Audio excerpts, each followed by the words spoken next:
Corona महामारी विगत 1.5 साल से द्रुत गति में फैल रहा है। चारों तरफ निराशा छाते हुए भी इस वायरस के बारे में बहुत जानकारी प्राप्त हो चुकी है। इससे क्या होता है उसकी जानकारी, इंसान के शरीर के अंदर किए गए प्रभाव का जानकारी, जिससे मन में उम्मीद जगा देती है। अब तो विभिन्न प्रकार का वैक्सीन भी उपलब्ध हो चुकी है, लेकिन हाल ही में इसका विगत रूप देखने को मिल रही है। इस संक्रमण से बचने के लिए पहले तो इस रोग के बारे में जानना ज़रूरी है। सबसे पहले तो कोरोना वायरस गले में बैठकर श्वास नली की कोशिका, जिसको हम लंग सेल्स भी बोलते हैं, उसमें प्रवेश करता है और उस कोशिका के हिस्से बन जाते हैं। ये बात ज़्यादातर लोगों की समझ के बाहर है। ये कोशिका के हिस्से इसलिए बनता है क्योंकि शरीर के मेटाबॉलिज्म यानी चयापचय को दबाव देता है और इस कोशिका के माध्यम से खुद की संख्या बढ़ाते हैं और कुछ ही दिनों में संक्रामित शरीर के अंदर लाखों गुना वायरसेस फैल जाते हैं।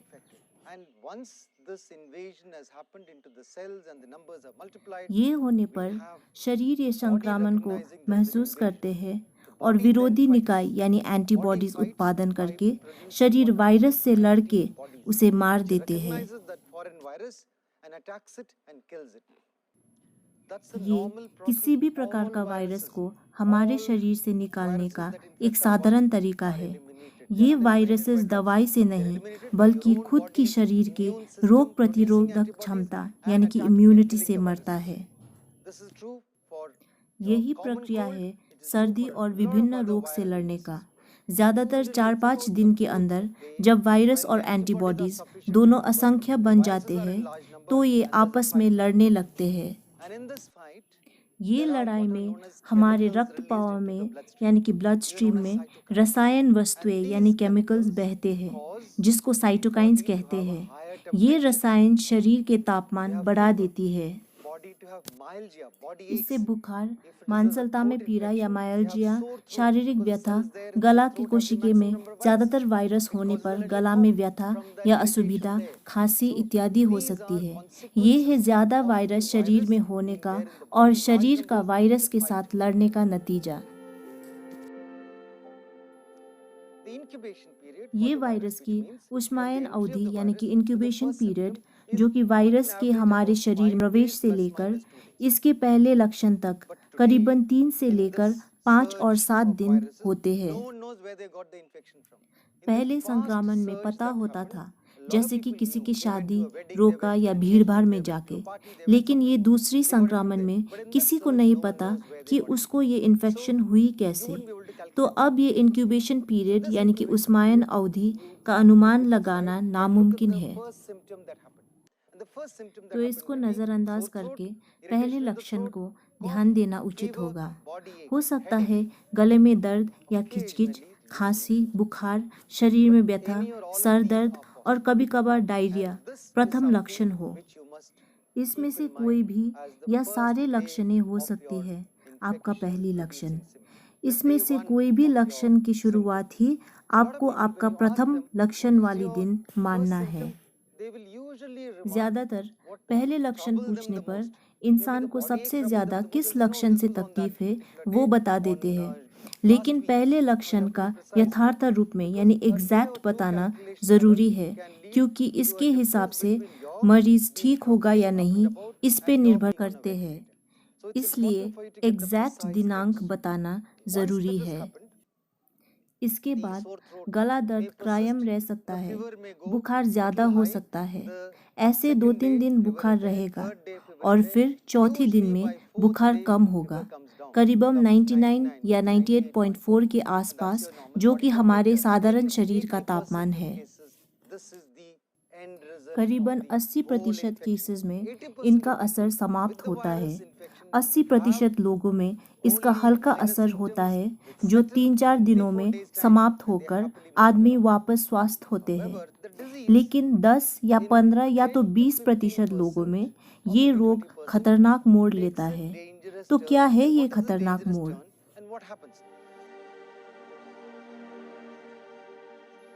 बुखार जो कम हो गया था वो वापस आ जाते हैं, या बुखार जो अभी भी है वो ज़्यादा हो जाते हैं। खांसी जो था अभी वो सूखी हो जाती है, यानी कि सूखी वाली खांसी। 3 लक्षणें जो बताती है कि ये रोग भयानक रूप ले चुकी है, ये है कि बुखार का तेज़ी से बढ़ना या नई बुखार आना, करीबन 100 डिग्री फ़ारेनहाइट से ऊपर। दूसरी, सीने में तकलीफ और श्वास-प्रश्वास में तकलीफ। और तीसरी, सूखी वाली खांसी, जो लेटने पर भी तकलीफ होता है। हमको समझना है कि ये दूसरी खतरनाक मोड़ की वजह वायरस नहीं है। ज़्यादातर लोग ये सोच रहे हैं कि वायरस से न्यूमोनिया होता है। पहले पहले ये वायरस की समझने में बहुत बड़ी भूल हुई। कई मरीजों को एक्स-रे प्लेट में न्यूमोनिया जैसे दिखाई दिया। लेकिन इटली में जब एक वायरस संक्रमित मृत शरीर का पोस्टमार्टम में न्यूमोनिया नहीं, बल्कि शरीर के नस में खून का धब्बा यानी कि ब्लड क्लॉट पाया गया। ये अनुसंधान या रिसर्च द्वारा ही हमें ये विकृति विज्ञान या पैथोलॉजी समझ में आया। ये रोग के दूसरे फेज को समझने से ही हमें पता होता है कि करना क्या है। हमारे शरीर के रोग प्रतिरोधक विभाग यानी कि इम्यून सिस्टम इस वायरस को बाह्य पदार्थ यानी फॉरेन बॉडी मानते हैं। ये वायरस के ऊपर के भाग में पौष्टिक आहार या प्रोटीन होते हैं जो एंटीबॉडीज के पहचान में आते हैं। ये किसी भी व्यक्ति के अनोखा पहचान जैसा है, लेकिन हमारे शरीर के कई कोशिका या सेल्स दिखने और आकार में ये वायरस की पौष्टिक जैसे होते हैं। ये ज़्यादातर हमारे फेफड़े या लंग्स के रक्त नली या ब्लड वेसल्स में पाए जाते हैं। ये आंत यानी कि इंटेस्टाइन में भी दिखते हैं, जिसकी वजह से डायरिया होते हैं।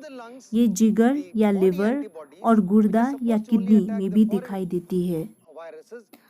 अब ये लंग्स के एंटीबॉडीज, जिसको सिर्फ ये वायरस के साथ लड़ना चाहिए, इस वायरस प्रोटीन जैसे दिखने वाली सेल्स के साथ भी लड़ते हैं और अपने ही शरीर के तंदुरुस्त सेल्स को भी नष्ट कर देती है। यहाँ ऐसे सिचुएशन बन जाते हैं कि हमारे रक्त नल यानी ब्लड वेसल्स के अंदर का प्राकृतिक मधुरता खो जाती है। रक्त नल के दीवार का सेल्स यानी कि कोशिका रूखी हो जाती है और ब्लड सेल्स उससे चिपकने लगती है और ये खून का धब्बा या ब्लड क्लॉट बन जाते हैं। ये फिर रक्तनल के मार्ग को रोकते हैं और वहाँ से खून नहीं जा पाता है।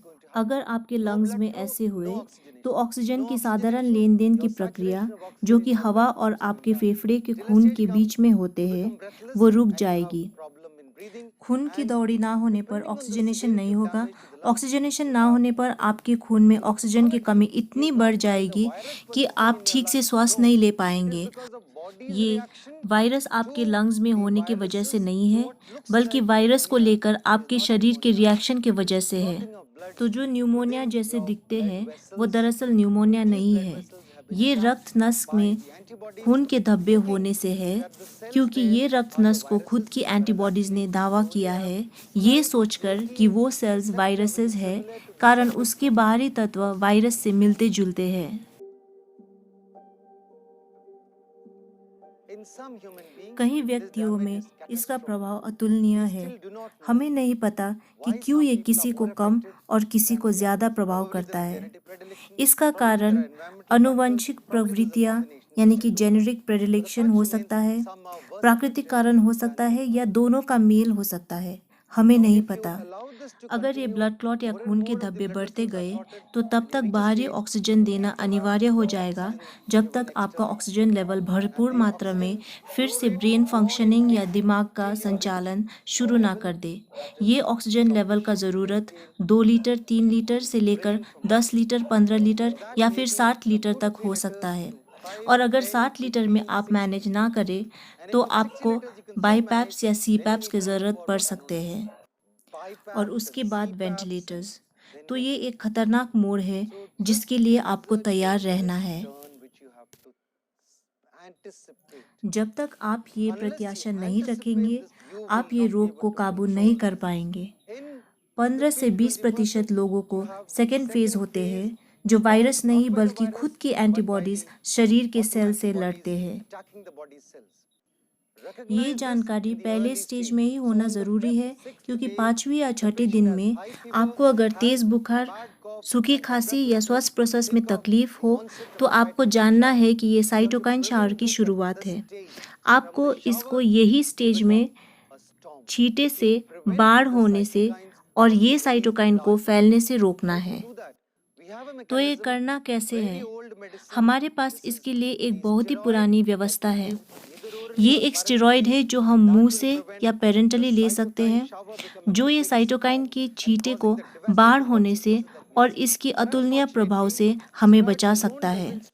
लेकिन ये खून के धब्बे को ठीक करने में सिर्फ स्टेरॉइड काफ़ी नहीं है, इसलिए आपको इसके साथ एंटीकोगुलेंट या स्कंदन रोधी की भी ज़रूरत है। इस स्टेज पर 2 ज़रूरी औषधियाँ हैं, एंटीकोगुलेंट या स्कंदन रोधी और स्टेरॉइड्स। लेकिन स्टेरॉइड्स या एंटीकोगुलेंट्स को हल्का नहीं लेना चाहिए। ये एक फिजिशियन की गहरी निगाहों पे लेना है। अब आप पूछोगे कि स्टेरॉइड्स में ऐसी क्या खतरा है? स्टेरॉइड्स में समय निर्धारण यानी कि टाइमिंग ज़रूरी है।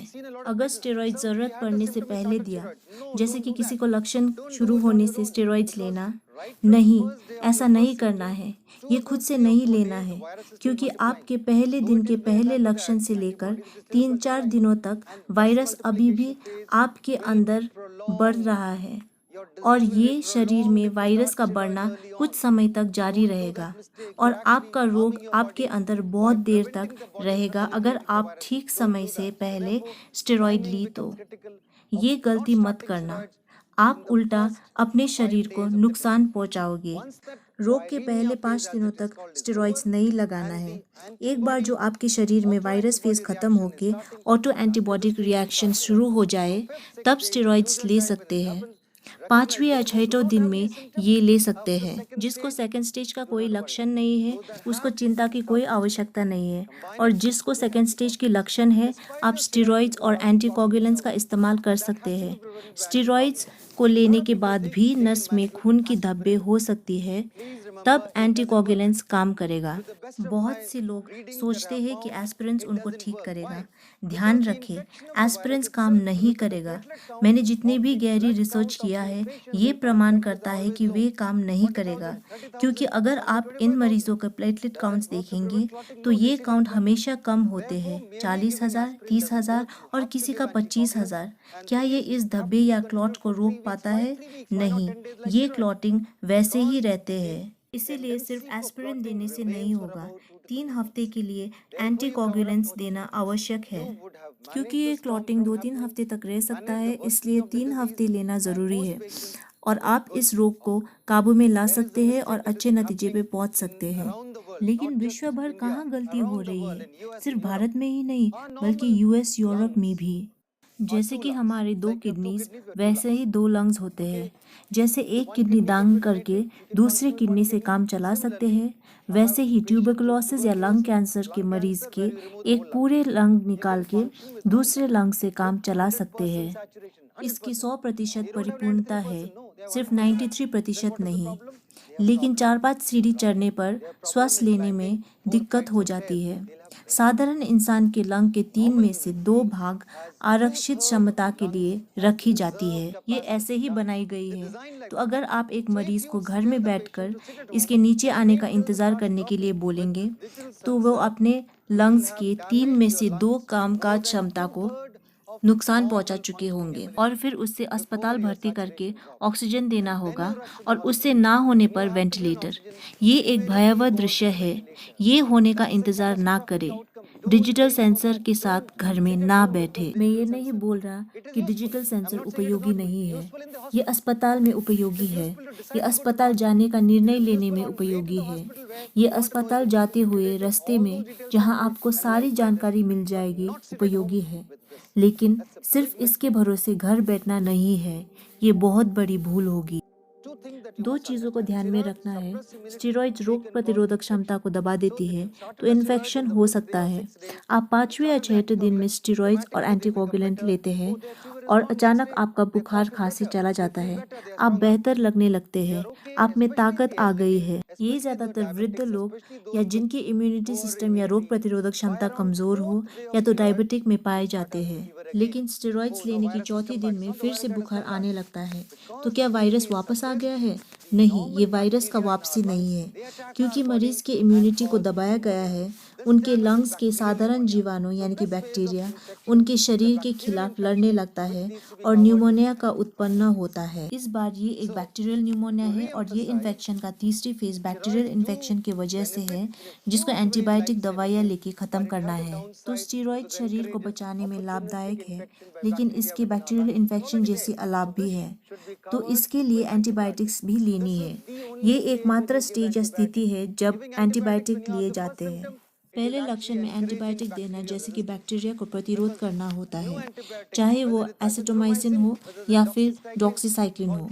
ये किसी भी तरह से वायरस को मार नहीं सकता। पहले लक्षण वाली स्थिति में ये किसी काम का नहीं है, लेकिन ये स्टेरॉइड्स लेने के 4-5 दिनों के बाद शरीर में बैक्टीरियल इन्फेक्शन से लड़ने का काम आएगा। तो समय निर्धारण यानी कि टाइमिंग ज़रूरी है। फिर स्टेरॉइड्स मधुमेहजनक यानी कि डायबिटोजेनिक है। जो प्री डायबिटिक है, स्टेरॉइड लेने से उसे पूरी तरह से डायबिटीज़ होगा। ये मुमकिन है कि शरीर में शुगर लेवल अचानक 250 पहुंच गई हो, और डायबिटिक मरीजों के तो शुगर लेवल 400 से 500 तक भी जा सकती है। अपने रेगुलर डॉक्टर के साथ संपर्क बनाए रखें। ये काबू में ना रखने पर डायबिटीज़ और बिगड़ जाएगा। तो पहले से ही किसी भी रोग से पीड़ित व्यक्ति को ये वायरस के दूसरे फेज का सामना करना मुश्किल होता है। किडनी के मरीजों को भी स्टेरॉइड्स की वजह से द्रव असंतुलन या फ्लूइड इम्बैलेंस होते हैं। स्टेरॉइड्स जान बचाने के साथ साथ खतरनाक भी है।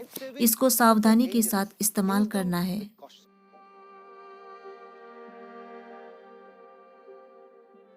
मैं जो ज़रूरी संदेश आपको देना चाहता हूँ वो साफ है। जब आपको लगता है कि आप पॉजिटिव हो, ना कि आपकी रिपोर्ट में पॉजिटिव पाई गई हो, आप अपनी टेस्ट रिपोर्ट चाहे पॉजिटिव हो या नेगेटिव, उस पर निर्भर मत होना। यदि आपके लक्षण सही है तो आपको अपने डॉक्टर की सलाह लेनी है। आपको सबसे पहले वाले लक्षण को ध्यान में रखना है।